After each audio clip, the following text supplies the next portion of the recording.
Good morning students. आज हम सूरदास जी द्वारा रचित विनय पाठ को पढ़ेंगे। ठीक है, आइए देखते हैं। अब के राख लेयो भगवान, हो अनाथ बैठो द्रुम डरिया, पारधि साधे बान, ताके डर में भाज्यो चाहत, ऊपर ढुकियो सचान, दुह भांति दुख भयो आनिया, कौन उबारे प्राण, सुमरत ही अहि दसियो, पारधि कर छुटिए संधान, सूरदास कर लग्यो सचान ही, जय जय कृपा निधान। देखिए, इस पाठ में इस पद में जो है कवि भगवान की दयालुता का वर्णन एक घटना के माध्यम से कर रहा है। ठीक है, यहाँ पर सूरदास जी जो है प्रभु की दयालुता का वर्णन एक घटना के माध्यम से कर रहे हैं। वो कहते हैं कि हे भगवान, मैं वृक्ष की डाल पर अनाथ बैठा हूँ। हे भगवान, मैं वृक्ष की डाल पर अनाथ बैठा हूँ। ठीक है, नीचे बहेलिया निशाना लगाए हुए है। पारधि मतलब बहेलिया, नीचे पारधि मतलब शिकारी, जो यहाँ पर कहा गया है। नीचे जो है शिकारी जो है क्या कर रहा है, नीचे बहेलिया निशाना लगाए हुए है। उसके भय से मैं भागना चाहता हूँ, उसके भय से मैं भागना चाहता हूँ, किंतु देखता हूँ कि ऊपर बाज अपनी घात में मंडरा रहा है। किंतु देखता हूँ, सचान का अर्थ है बाज, सचान का यहाँ पर अर्थ है बाज। किंतु देखता हूँ कि ऊपर बाज जो है अपनी घात में अपने शिकार के लिए मंडरा रहा है। इस प्रकार दोनों स्थिति में मैं क्या आ गया हूँ, संकट में आ गया हूँ। इस प्रकार दोनों ही स्थिति में मैं संकट में आ गया हूँ। मैं असहाय हूँ, मेरे प्राणों की रक्षा कौन करेगा।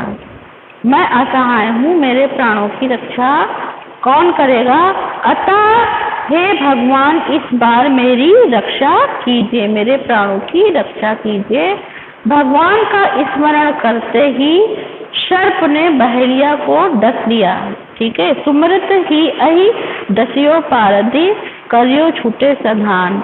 मतलब भगवान को स्मरण करते ही सांप ने बहेलिया को डस लिया और उसके हाथ से प्राण छूट गए और जाकर बाज पक्षी को लग गया। ठीक है, और जाकर बाज पक्षी को लग गया। इस प्रकार पक्षी को संकट से मुक्ति मिल गई। इस प्रकार पक्षी को संकट से मुक्ति मिल गई। कृपा निधान आपकी जय हो।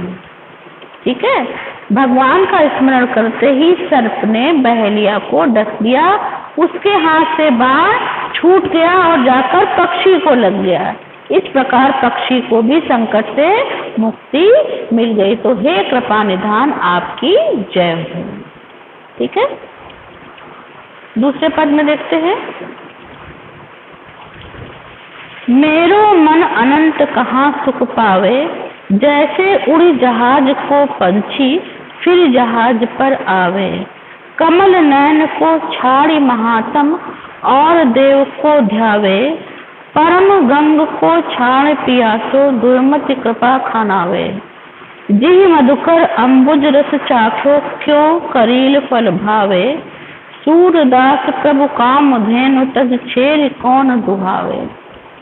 अब यहाँ पर अनंत का अर्थ है अनंत, मधुकर का अर्थ है भौरा और अम्बुज का अर्थ है कमल। अब यहाँ पर कवि जो है ईश्वर के प्रति एक निष्ठ प्रेम को दर्शाते हुए कह रहा है कि हे भगवान, मेरा मन आपको छोड़कर अन्यत्र कहाँ सुख पा सकता है।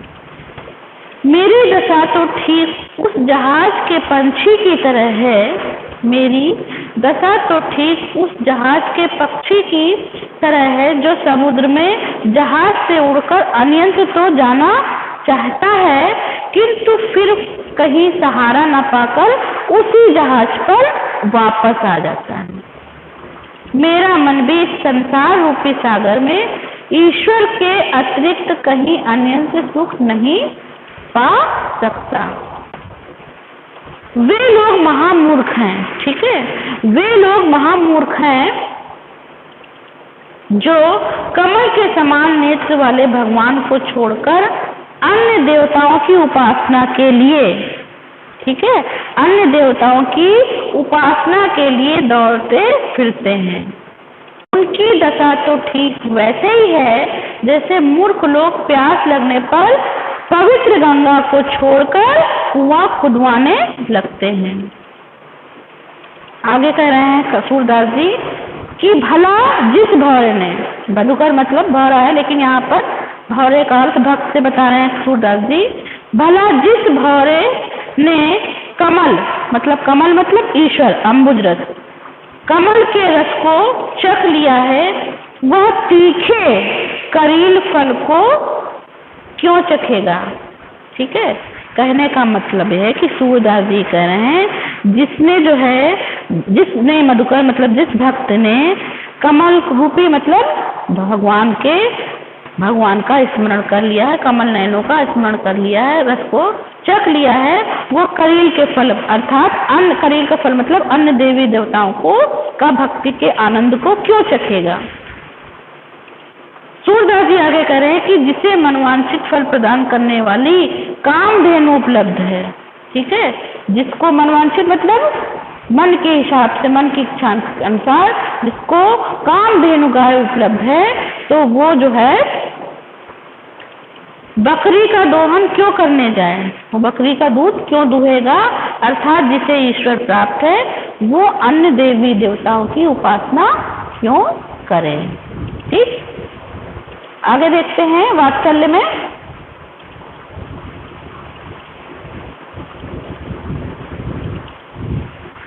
हर जू की बाल छवि कहो बरनी, सकल सुख की शिव कोटि मनोज शोभा हरनी। भुज भुजंग सरोज नयनन बदन विद जीत लरनी, रहे विवरणी सलील नभ उपमा अपर दुर्धरनी। मंजू मेचक मृदुल तनु अनुहरत भूषण भरनी, मनहु सुभग सिंगार शिशुतरु फरयो अद्भुत फरनी। चलत पद प्रतिबिंब मनि आंगन गुट रुवन करनी, जलज सुपट सुभंग छवि भरे लेति डर जनु धरनी। पुण्य फल अनुभवती सुतहि विलोक कै नंद धरनी।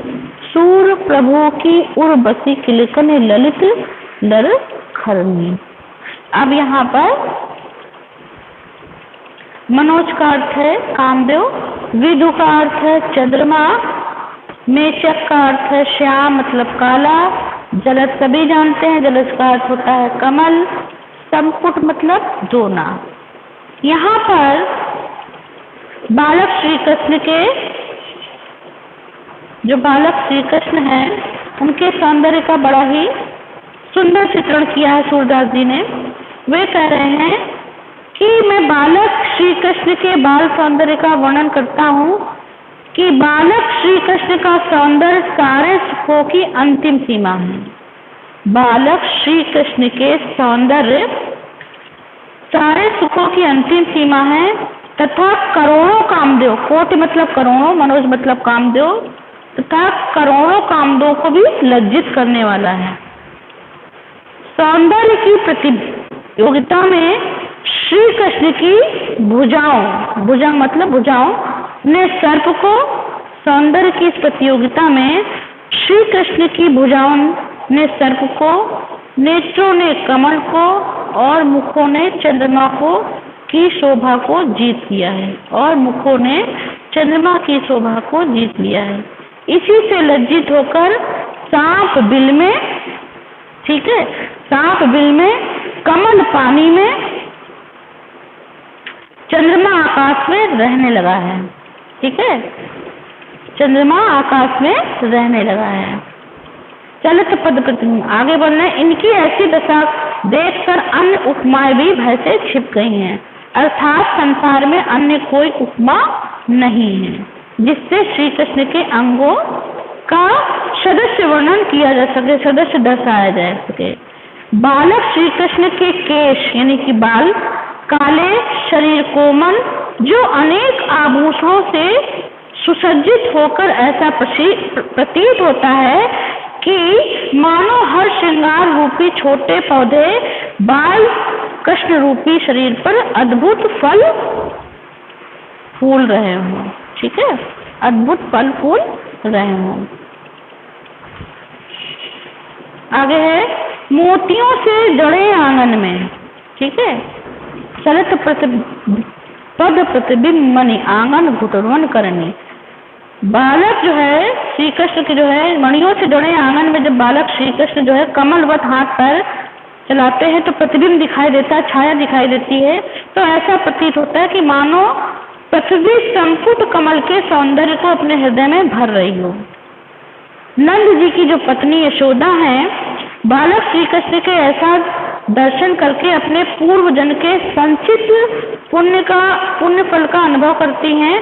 उनके हृदय में बालक श्री कृष्ण की किलकारी तथा उनकी सुंदर लड़खड़ाहट बस गई है। ठीक है, माता यशोदा जो है, नंद जी की जो पत्नी यशोदा है, बालक श्री कृष्ण के ऐसे सौंदर्य को दर्शन करके अपने पूर्व जन्म के संचित पुण्य फल का अनुभव करती है और उनके हृदय में बालक श्री कृष्ण की किलकारी तथा सुंदर लड़खड़ाहट बस गई है। ठीक है, और मैं समझती हूँ आपको ये पद समझ में आ गए होंगे। अगला वीडियो में भ्रमर गीत का आपको दूंगी, जिसमें भ्रमर गीत के पद के बारे में स्पष्टीकरण दूंगी। Thank you class.